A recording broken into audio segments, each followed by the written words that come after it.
Also, just before that, says building used in the performance of trades, not sugar production, which is agriculture, as we just discussed. So, if there's somebody doing something in a separate building that was non-agricultural. You certainly don't want to make maple syrup in your house because your wallpaper falls. Yeah, I know, but what it says here, Clearly, he's never made maple what he's syrup. talking about is trades. got And that, what I'm saying is that this is for performance of trades. That's not my wording. That's Performance of maple syrup is not trades, that's agricultural, so that would be exempt from That's not my wording the anyway. wording here, that's currently on the statutes. And what he's saying is if you're doing something on an outlying building that's non-agricultural, you would have to order that off by a fence or have a thick vegetation. And he's proposing that we don't have that provision as long as it's not, the exact wording. I lost you on the exact wording. I don't see the need to tighten anything up. So I think that if a reasonable interpretation of screen from view, which is our existing wording, would be screen. The question is screen from the view of who, or from where, right? And it's going to be a reasonable interpretation is neighbors and passers-by, which is abutters and the right-of-way, which is exactly what I wrote. So I just made it specific, right? I was trying to pick a reasonable interpretation of what was there already, but to make it so we don't have to make the interpretation, right? That's just part of just being clear and specific is taking out any of the ambiguity. We're not saying we have to screen agriculture and just make this look like a town of houses. And what I propose has nothing to do with agriculture. Yeah, it's trades, not agriculture. It has nothing to do with agriculture. I'm not changing any wording that relates to agriculture. This is a rural agricultural town. Right, with zoned resident agriculture, right? Right. Mm-hmm. So if you have a residence, you live in an agriculture zone, Mm-hmm. right? And if you're doing agriculture, you live Cottage doing it in a business residential is zone. not- It's one and the Cottage same. business is something other than agricultural, and that's where the restriction is, it's for trades or cottage business. But I think And we that have a lot of tradespeople in town that have equipment and things. Exactly. But they make their living. What Yeah. Bob is suggesting would actually make it more lenient for people to conduct their trade, rather than more strict. That was the intent.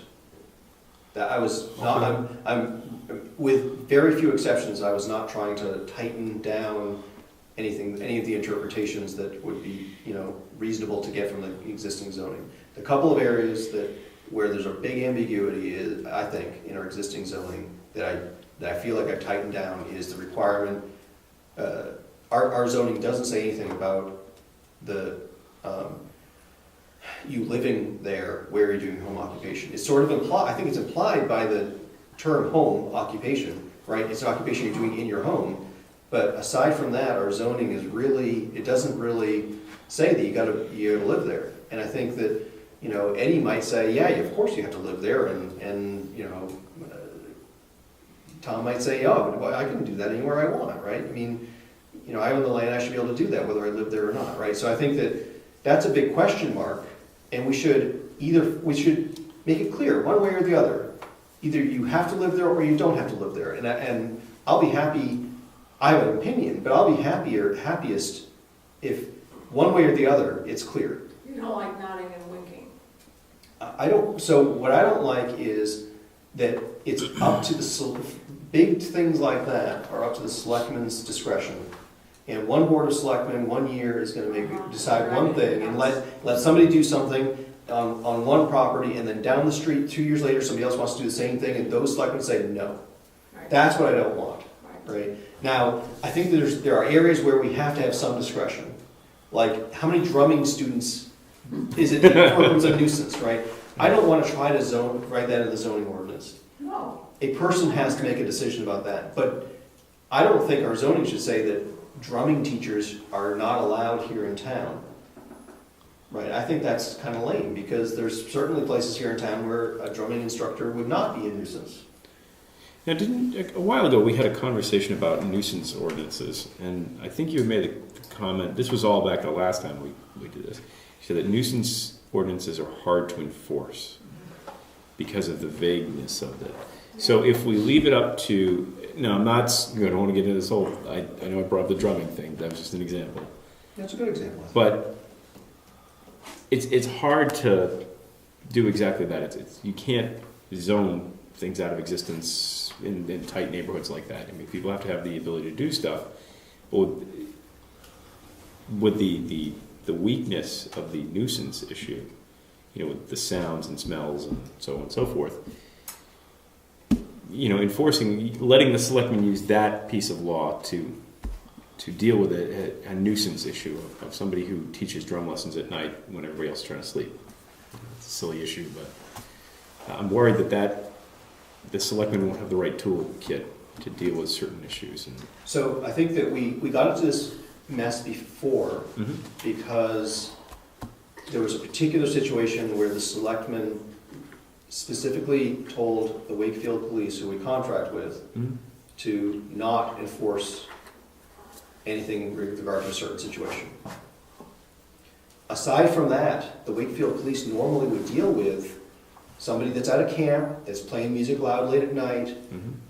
The selectmen aren't involved in that normally, right? It's the Wakefield PD, and from what I can see, they're very professional, have good judgment, and they can drive up and say, that's a nuisance, or they'll drive up and say, that's not a nuisance, right? And they will deal with it appropriately by talking to people and getting people, whatever. And if the selectmen have to get involved to get the drum lessons to be done by 9 o'clock at night, or get the drums moved to the basement and have insulation put in, or whatever it takes. I mean, those are things that people can do that zoning can't do, right? Yeah. Zoning ordinance, you're not going to get the wording that's going to fit every situation.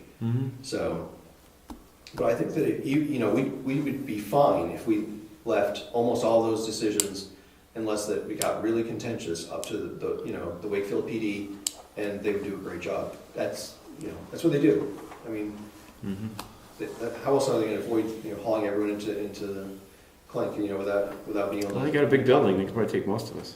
Not a big town. I mean, from what I've seen, they're good at that stuff. They've got good judgment, and that's what you want. And I think that most of these issues could be dealt with. Right. And if somebody's business when somebody's business gets too big, their neighbors are going to be complaining about the delivery trucks coming and going, or whatever it is, or the customers coming and going, and it's not safe. There was somebody had some kind of business, antique shop on a blind corner or something. I don't know. I mean, right? It's like somebody that's in a position like that or the drum teacher in Cedar Park, maybe they get limited much more than somebody doing the same business someplace else, and that sucks, but that's okay, right? It's a question of what's the impact of a particular situation to their particular neighbors. Right? Actually, it's Peckham taking target practice in a sand pit Sunday afternoon. Okay, so I've been shooting down there. Actually, you came up with that time. Yeah. it's now 20 minutes to 9. If there's no more comments on this, I will put it on the agenda for next time, and we'll discuss it specifically then. Not that we haven't discussed it specifically now. Well, we're So just any- getting warmed up. You were just getting warmed up. So any other last comments on this, or are we all done? Thank you Great. all for bringing Okay, A so little bit before- sorry, is there, if there's anybody who thinks that they have a concern that they'd like to see addressed, if you can either talk to me after the meeting tonight, or send me an email or call me between now and the next meeting, I can try to have some proposed language that might address that concern. So at the next meeting, maybe we can be like, oh, do you like this better, or do you like this better, or do you like this better, right? And be better prepared. Time is short. right. And we're So- allowed to do that under the. If we really Yes. If we really disagree, can we tie it to a brick? But what you cannot do under 91A is you cannot have three-way side conversations and everything. You need to contact Rob specifically with your issue and allow him to deal with it. Thank me personally. Right. I can contact somebody straight But- back. to Right, the but person. what you cannot do under 91A is have like a whole sidebar conversation Yeah.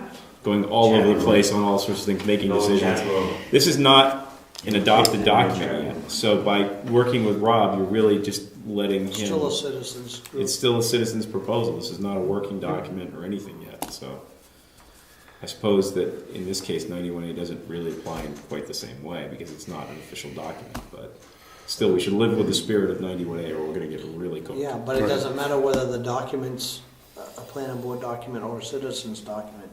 It is the planning board members that are talking about it. That is right. That is right. So it does I apply. stand corrected. As Yes. long as we don't hold a quorum.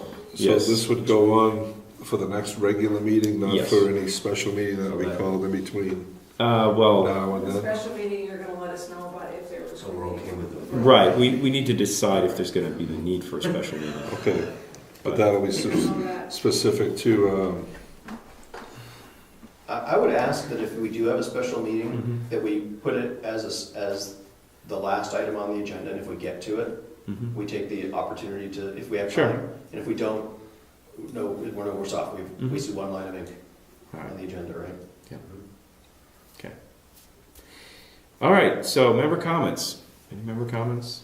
We covered everything. Hearing none. Next meeting is next regular meeting. I think- December. What's the date of the next meeting? I can see that, I swear. December 12th. December 12th, unless we have to have a special meeting in between. All right. Meeting's All right. adjourned.